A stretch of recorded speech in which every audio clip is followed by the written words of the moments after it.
Olá pessoal, sejam bem-vindos a mais uma conversa periódica. Hoje eu estou assim meio xoxo porque o meu cachorro de estimação infelizmente faleceu. Bom, enfim, isso acontece, faz parte da vida, estou um pouco triste, mas isso já passa, eu acho, né? Agora, é impressionante como as pessoas, elas, para não se sentirem tristes, elas tomam remédios para suportar a dor. Será que isso faz bem à saúde? E até que ponto usar esses remédios, conhecidos como antidepressivos, assim, elas modificam o nosso humor? Bom, para responder essas e outras perguntas, nossa convidada de hoje é a professora de Química Florence Cordeiro de Farias. Tudo bem, Florence? Tudo bom? Obrigado por ter vindo. Diz uma coisa, acho que todo mundo um dia já ficou doente, pelo menos uma gripe, e acabou tomando um remédio. Mas existem medicamentos que podem ser muito perigosos, não? Sim. Primeira coisa é que qualquer remédio pode ser perigoso. O que varia muito é a doença e a dose com que você dá. Que qualquer remédio é, em potencial, um veneno. O que varia é a dose. Agora, acho que você está se referindo em especial aos psicotrópicos, que são os mais perigosos. Quais os tipos de medicamentos psicotrópicos que existem? Você tem os que deprimem o sistema nervoso central, que retardam as ações do sistema nervoso central. Tem os excitatórios do sistema nervoso central, tá? Os aceleram o sistema nervoso central. Exemplos clássicos, uma classe que todo mundo conhece, são os anfetamínicos. E estão chamados perturbadores, eles nem aumentam nem diminuem a atividade, eles perturbam. Também eram chamados de psicodélicos. Tá? E os exemplos clássicos são os anticolinérgicos. É por isso que é por essa alteração que eles podem gerar no sistema nervoso central. Por exemplo, outro dia eu fui numa festa e tinha um amigo que estava usando um antidepressivo. Ele não podia beber. É por isso que não se pode conjugar bebida alcoólica com qualquer tipo de medicamento dessa ordem? Olha, o álcool, por si, já é um psicotrópico na medida em que ele atua no sistema nervoso central. Ele é um depressor do sistema nervoso central. Está na classe dos depressores. Então aí você tem dois fenômenos. A questão do sinergismo, se você está tomando dois medicamentos que atuam no sistema nervoso central, pode ter efeitos complicados. E tem um segundo fator também, que aí vale para qualquer medicamento, que é a questão do metabolismo. Você usa o fígado para transformar o seu medicamento para que ele seja eliminado. E a maioria das nossas enzimas estão no fígado, saem do fígado para fazer esse processo. E também para o álcool, que exige muito dessas enzimas. Lógico. Então você está usando esse metabolismo para o álcool, você então corre o risco do seu medicamento ser mais lentamente eliminado, porque o fígado, em vez de estar processando o medicamento, ele está processando... Ele está trabalhando para o álcool. processar Então o álcool. você tem um efeito potencializado do medicamento. Nossa, claro, que perigo. Vem cá, a gente cada dia vê mais, cada vez as estatísticas provam, né, que o consumo de ansiolíticos no Brasil é muito grande. Qual é a sua opinião sobre isso e quais os cuidados que devem se ter no consumo de ansiolítico? Olha, aí eu acho que tem duas questões. Primeiro, o consumo de medicamentos. O brasileiro adora um consumo excessivo de medicamentos, que é o que a gente chama da automedicação. Ah, mamãe, a titia mandou tomar aquele remédio porque é bom para isso. E quem tem que prescrever, quem conhece, é o médico.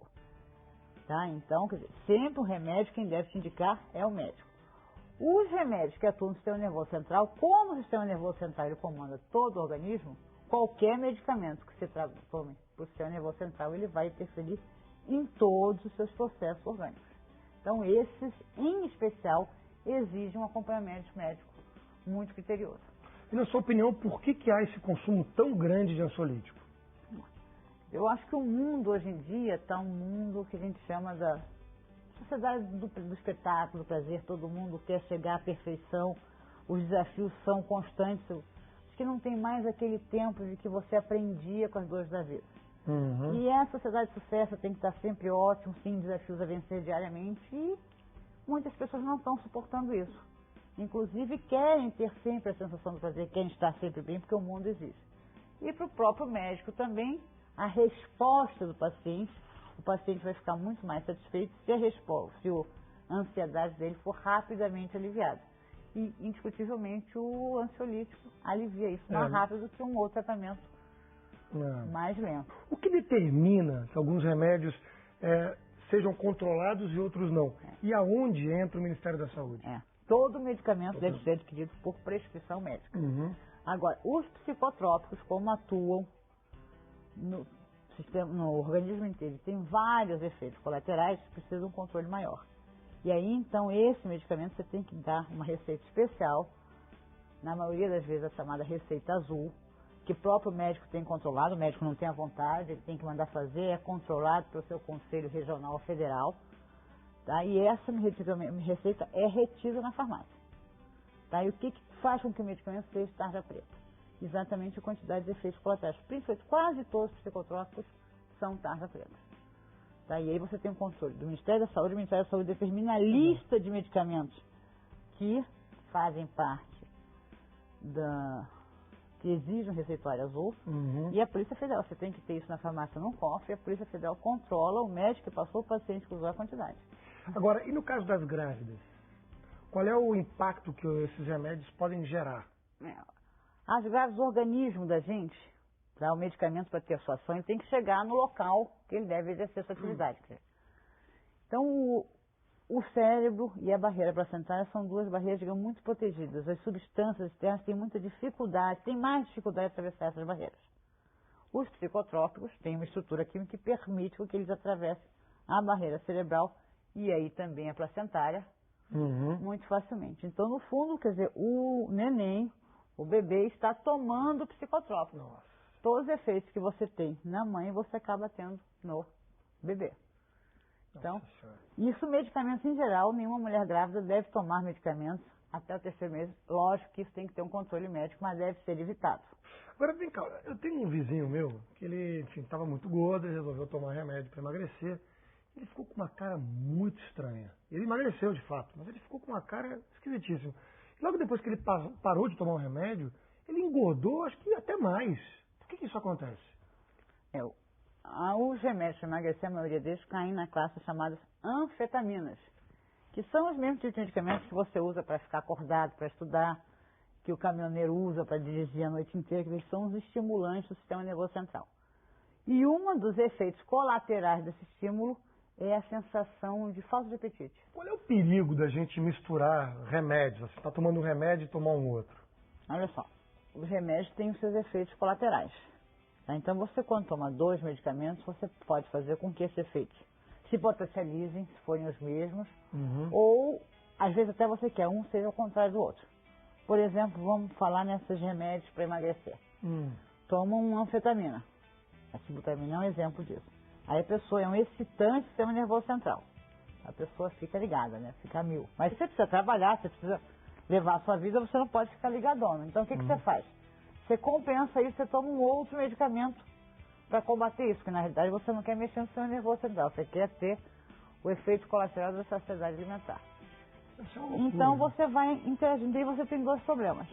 Tem interação química entre eles, um pode reconhecer ter reações entre eles, e tem interação como medicamento, você tem respostas que a gente chama farmacológica, como o remédio atua, um interferindo no outro.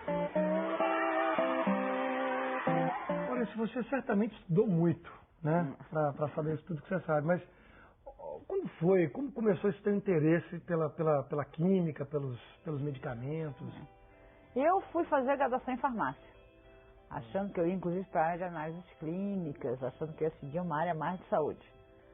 No currículo de farmácia tem disciplina de química orgânica e eu comecei a fazer estágio, que a gente chama de iniciação científica, em química orgânica. Aí me apaixonei. Aí eu segui para uma linha de pós-graduação que juntasse as 2 coisas, que a gente chama de química farmacêutica, que é juntar o conhecimento da farmácia para desenvolver produtos químicos. E aí fiz a pós-graduação seguindo a linha de química farmacêutica. Agora, hoje à noite, a sessão Ebulição está imperdível. Veja só. Em uma terra de incertezas, as depressões mais profundas mudariam a história de todos. E quando as placas tectônicas se movem, a Terra se transforma em um lugar onde os frascos não têm vez. Lawrence, esse filme é tenso, viu? Mas vamos continuar com a curiosidade dos jovens. Eles querem te fazer uma pergunta. Vamos lá? O que fazer em caso de overdose de medicamentos? Eu posso sempre levar a minha antiga receita de tarja vermelha para a farmácia? Overdose de medicamentos, o que você tem que fazer é imediatamente procurar um médico. Não tente a ajuda do vizinho, a ajuda do amigo, é leite ou água, nada disso. É procurar um médico que ele é que sabe lidar com esse problema. Se puder, se ele souber quais são os medicamentos que ele toma em excesso e noção, melhor ainda. Mas mesmo que não saiba, o que tem que ser feito é correr para o médico o máximo possível. Pronto-socorro para ir para isso. Agora, e no caso da Rafaela, quer dizer, essa dúvida se pode levar a receita na farmácia novamente? O medicamento de tarja vermelha com prescrição médica, vendido com receita branca, ele não fica retido como as outras psicotrópicos, mas ele tem que levar um carimbo, que é uma indicação para o estabelecimento comercial de que aquele remédio já foi vendido e você não pode novamente comprar com a mesma receita. Então há um controle também do Ministério da Saúde, só não tem o controle da retidão do livro que você tem que anotar os psicotrópicos. Mas há um controle e você não pode fazer uso da receita novamente. E deveria ser assim, né? Porque no fato a gente vê que na prática isso não acontece, né? É um perigo também. A pessoa vai lá, não volta no médico, acha que tem a mesma dor. E repete, ou passa para o vizinho, passa para o amigo, passa para o coleguinha. Bom, você já comentou isso aqui, enfim, mas acho que é uma coisa que está falando muito, né? Essa tendência do mundo moderno e essa obsessão pelo conforto, né? Existem várias pesquisas com o objetivo de anular ao máximo a dor. Você acha isso saudável? Até que ponto isso é benéfico para a sociedade? Não, é importante, porque você veja que o mundo, a medicina evoluiu e a gente está chegando numa idade cada vez maior. Quer dizer, a perspectiva nossa de vida está muito maior. E o idoso, a pessoa diz, quer dizer, ele tem, não adianta você quer viver muito com mal-estar, não, você quer viver muito bem. E outro fator também, que é o paciente terminal, aquele que realmente está, no fim, está morrendo e que há várias doenças causam muitas dores. E a gente faz muito uso, inclusive, dos opiáceos psicotrópicos derivados da morfina, às vezes chegar à morte sem sofrer tanto. É verdade, com certeza. Francis, olha, muito obrigado por ter vindo aqui, obrigado por responder todas as nossas dúvidas aí, tá bom? Tá ótimo, obrigado a vocês. E para você de casa, não perca a nossa próxima conversa periódica. Fique ligado, hein?